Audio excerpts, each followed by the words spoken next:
Siyajabula futhi ukuthi nisinikeze ithuba lokuthi sikhulume sichaze. Bafowethu, umsebenzi esizowenza la ukuzokweseka abantu abathi mabebona senza umsebenzi kwaZulu-Natal nabo bawuqala, seza sazobalekelela ukuqala, sizobalekelela okwesibili namhlanje ngoba basikhombisa abantu bala ukuthi izwe labo balithanda.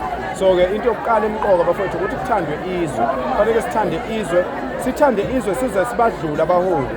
Singagcini ngokuthanda abaholi ngoba abaholi bayashintsha-shintsha. Njengoba sibabona nje ku-social media beshintsha-shintsha, sibabona emaphepheni beshintsha-shintsha.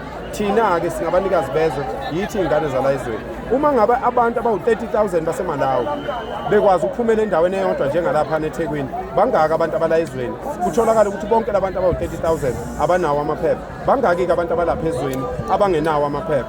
Bekuyobonakala nini ukuthi kunabantu baseMalawi abawu-30,000 abanganawo amaphepha? So-ke laba bathi si-xenophobic, laba bathi singama-tribalist, laba bathi siqhuba ukuhlanga, sizonda abantu bokufika, naba abantu abawu-30,000 eThekwini abanawo amaphepha. Akulona nicala lelo ukungena ezweni okungelona elakho ungena amaphepha engekho. So-ke kubo bonke abantu bakithi abathanda izwe labo, abanendaba nezwe labo, noma ngabe kuthiwa nithukwa ngaziphi inhlamba, nibekezele ngoba nithukwa ngabantu abangenzi lutho. Nina nisukumile njengoba nibabona abantu bengaka basukumile bazothi uhulumeni asibulali lutho, ayikho into embi esiyenzayo, akekho umuntu esimbulalayo. Sithi sicela unake thina njengabantu base-South Africa. Izwe lase-South Africa linemali. Ngihlale ngikusho lokhu ngithi izwe lase-South Africa linemali, linganikeza wonke umuntu wase-South Africa u-1 million njalo ngonyaka impilo yakhe yonke.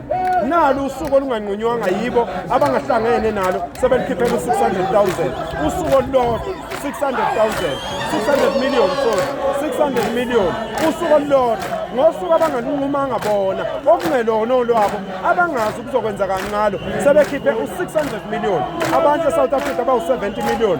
Uma ungathatha u-100 million unikeze umuntu ngayedwa e-South Africa, lowo muntu angaba malini? Ngaba imalini leyo? So-ke sithi iy'ngane zakwethu asiqhubekeni sibe nomoya omuhle, sethembeke, siqonde, singaphenduli amamashi abe ngokudanga. Noma kanjani ngitshelwa yimina, noma kanjani izwe lase-South Africa lizokhululeka inkululeko yangempela. Futhi ningakhohlwa mase kufanele nivotwe, ningakhohlwa ngoba ningalokhu nivotela abantu abanixhaphazayo. Ayizonto ikaba ibambe.